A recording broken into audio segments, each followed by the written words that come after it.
आज हम लोग यूनिट चैप्टर के अंदर में लास्ट टॉपिक देखेंगे। ये है आपका units of different terms of science and their conversions, मतलब जो है आपका विज्ञान के विविध पदों की इकाइयाँ तथा उनका रूपांतरण। तो इसमें क्या क्या होता है उसको हम लोग देखते हैं। जैसे कि ये बहुत इम्पोर्टेंट है, इसमें आपका देख लेते हैं इसका यूनिट्स क्या कराएगा ना। तो सबसे पहले जो है आपका जैसे कि एक कैलोरी जो होता है, कैलोरी के बारे में सबको पता है, इकाई होती है ना। एक कैलोरी में कितना जूल होता है, तो ये 4.187 जूल है ना। दूसरा है आपका एक किलो वाट आवर, ये बहुत इम्पोर्टेंट क्वेश्चन है। 3.6 मेगा जूल, ये रेलवे के एग्ज़ाम में भी आता है ना। हम लोग यूनिट्स देख रहे हैं किसने, साइंस के अंतर्गत है ना। उसके बाद देखते हैं एक थर्म जो होता है ना, एक थर्म में कितना होता है आपका, तो एक थर्म में जो होता है आपका 105.5 मेगा जूल। ये सब आपको याद रखना पड़ेगा। हो गया ये। इसके आगे है आपका 1 किलोग्राम फोर्स, ये आपका इम्पोर्टेंट है। 1 किलोग्राम बल जो बोलते हैं हम लोग, 1 किलोग्राम का बल में होता है आपका 9.8 न्यूटन। ठीक है, हम लोग ने देखे हैं बाइक चलाते हो तो आप लोग एन लिखा रहता है, वही होता है आपका न्यूटन है ना। इसके आगे इम्पोर्टेंट है वो है आपका एक अश्व शक्ति, एक एचपी बोलते हैं, हॉर्स पावर। एक एचपी में दो होता है, एक तो 746 वाट होता है और एक होता है 735.6 वाट है ना। 746 वाट ये जो होता है आपका ब्रिटिश सिस्टम में होता है और ये जो होता है आपका मीट्रिक सिस्टम में होता है ना। दोनों में अंतर है। ब्रिटिश और मीट्रिक सिस्टम मैंने पढ़ा चुका है, आप लोगों ने पढ़ा है ना। उसके आगे क्या है आपका एक बार जो होता है, एक बार ये प्रेशर की इकाई होती है, बार है ना। जो दाब होता है ये होता है आपका 10⁵ न्यूटन प्रति वर्ग मीटर। ठीक है, एक बार हो गया। इसके आगे है आपका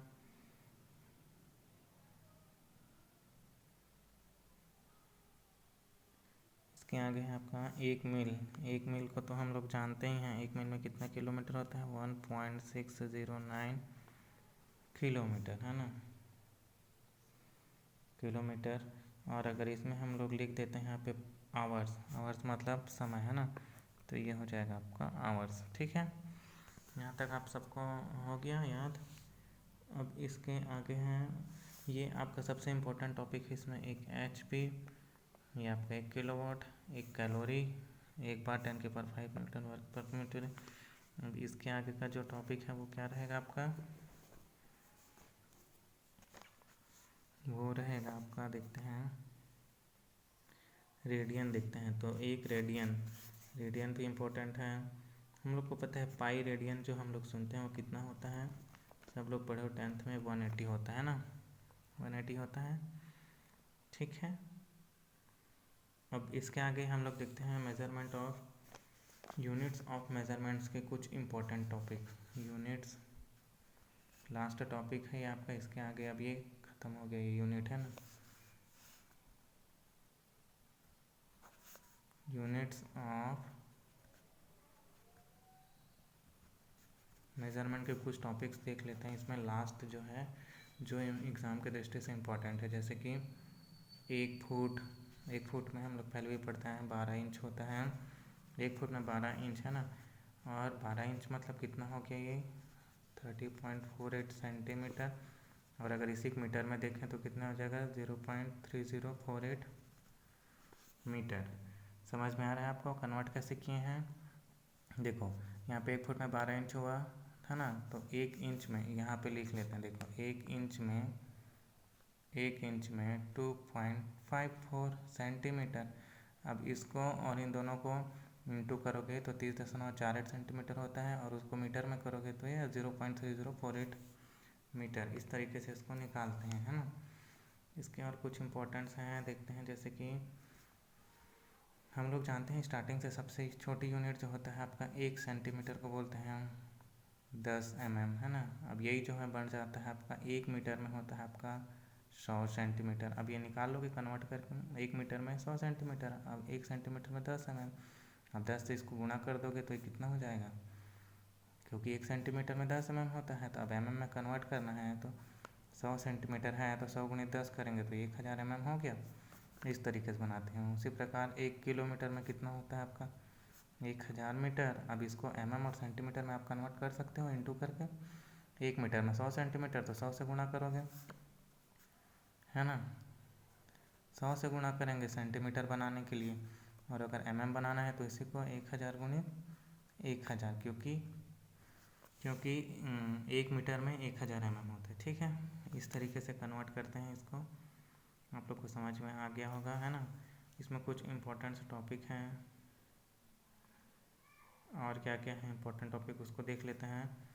एक मील आप लोग जानते हैं, मील किसके उन्हें समुद्र में जो हम चलता है ना, जो पानी जहाज चलता है उसको नॉटिक मील से मेजरमेंट किया जाता है। 1 मील में आपका गज में देखेंगे तो 1760 गज होता है ना। अब देखो गज की बात आई तो अब इस गज को कैसे निकालते हैं। 1 गज में कितना होता है, 1 गज में 3 फुट, है ना। 3 फुट होगा। अब इसी को सब में कन्वर्ट कर लेते हैं। 3 फुट हुआ तो 1 फुट में कितना इंच, 12 इंच होता है ना। यहाँ से देख लेते हैं, फुट को इंच में देखते हैं तो 1 फुट में कितना इंच होता है, तो 12 इंच ऊपर लिखा है देख लीजिए। तो ये कितना हो गया आपका 36 इंच। अब इसी को में सेंटीमीटर में कन्वर्ट करना है ना, तो कितना हो जाएगा ये 36 × 2.54 सेंटीमीटर में 2.54 ये सेंटीमीटर, है ना। तो ये हो जाएगा आपका 91.44 सेंटीमीटर। अब देखो ये सेंटीमीटर में आ गया, अब इसको मीटर में कन्वर्ट करेंगे तो 0.9144 मीटर। इस तरीके से एक दूसरे को कन्वर्ट किया जाता है। ये आप लोग को समझ में आ गया होगा कि आप कन्वर्ट कैसे करना है, ठीक है।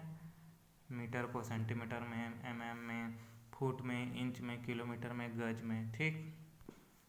इसके आगे एक और टॉपिक है, ये मोस्ट इम्पॉर्टेंट है। 1 मीटर जो होता है, 1 मीटर में कितना इंच आता है, तो ये आपका 39.37 इंच होता है।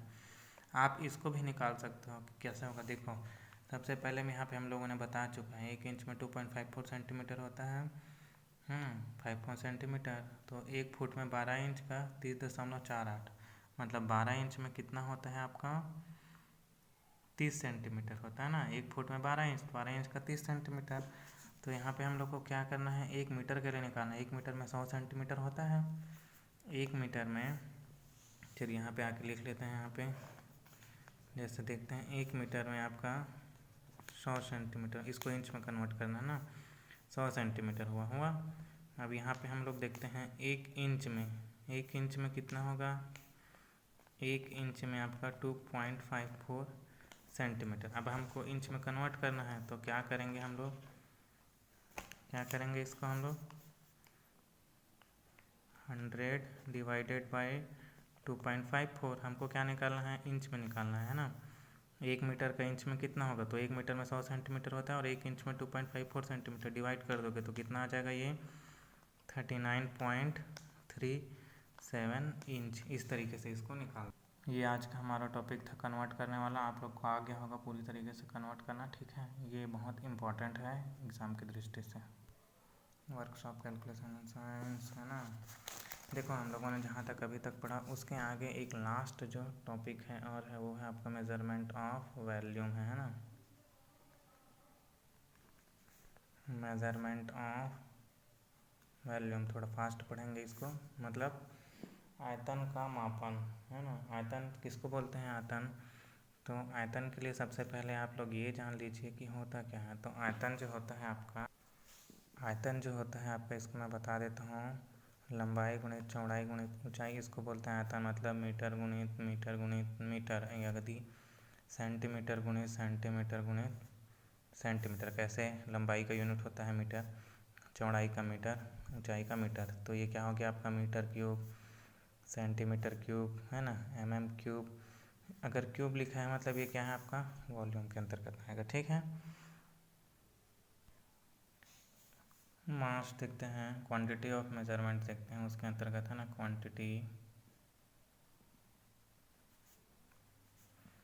क्वांटिटी ऑफ मेजरमेंट,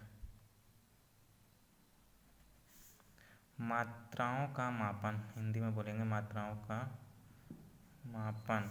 मात्राओं का मापन में सबसे छोटा जो होता है 1 ग्राम, 1 ग्राम में हमेशा याद रखना कितना होगा आपका 1000 mg होता है। इससे बड़ा होता है 1000 किलोग्राम, तो 1000 किलोग्राम में 1000 ग्राम होता है। और जो होता है आपका 1 टन, 1 टन में क्या होगा आपका 1 टन में आपका 1000 किलो होता है, ठीक है, इसको याद रखना 1 टन में, है ना। और 1 टन के बाद आपका क्या आता है इसमें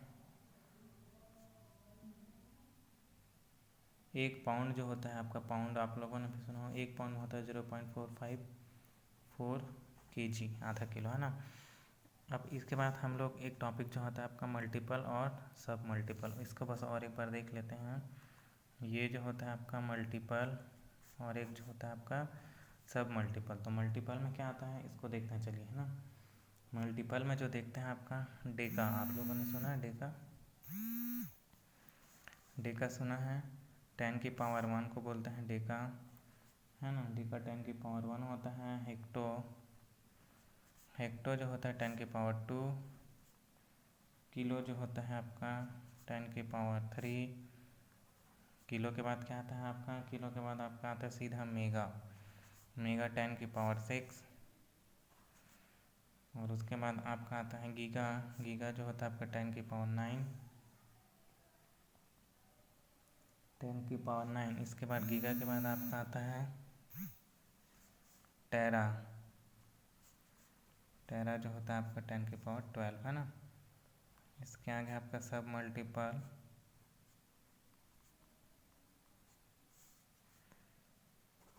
सब मल्टीपल में देखते हैं। सब मल्टीपल में क्या क्या होगा, सब मल्टीपल में आता है आपका डीसी, डीसी मतलब 10 की पावर -1। सेंटी, सेंटी मतलब 10 की पावर -2। तीसरा है आपका सेंटी के बाद आपका आता है सबसे छोटा में आपका मिली, मिली 10 की पावर -3। मिली के बाद आपका आता है माइक्रो, माइक्रो जो होता है 10 की पावर -6। माइक्रो के बाद आपका आता है नैनो, नैनो 10 की पावर -9। और नैनो के बाद आपका आता है 8 में पिको, पिको जो होता है आपका 10 की पावर -12। ये सबसे इम्पोर्टेंट चीज़ है मल्टीपल और सब मल्टीपल में, इसको हमेशा याद रखना, एग्जाम में आता है। डीसी मतलब 10 की पावर -1 मल्टीपल में, है ना। हेक्टो में 10 की पावर 2। किलो में 10 की पावर 3। मेगा में 10 की पावर 6। गीगा में 10 की पावर 9 और टेरा में 10 की पावर 12। सब मल्टीपल में क्या होता है डीसी, डीसी हम लोग सुनते हैं डीसी 10 की पावर -1 होता है। सेंटी 10 की पावर -2, मतलब हम लोग मीटर से नीचे जा रहे हैं ना। सेंटी डीसी हो गया, सेंटी हो गया, 1 मीटर में 100 सेंटीमीटर मतलब 10 की पावर -2। मिली मतलब 1000 mm तो 10 की पावर -3। माइक्रो मतलब 10 की पावर -3। माइक्रॉन सुने हैं ना, हम लोग ने पहले क्लास में इस टॉपिक पे बात कर ली। 1 माइक्रॉन में 1000 mm होता है, आपको याद होना चाहिए। नैनो जो होता है आपका नैनो 10 की पावर -9 और पिको लास्ट आपका 10 की पावर -12, है ना। ये आपका टॉपिक था। अब ये पूरा आपका चैप्टर ख़त्म हो गया है, यूनिट चैप्टर कंप्लीट। अब इसके आगे हम लोग टेस्ट लेंगे, ठीक है। चलिए मिलते हैं फिर नेक्स्ट वीडियो।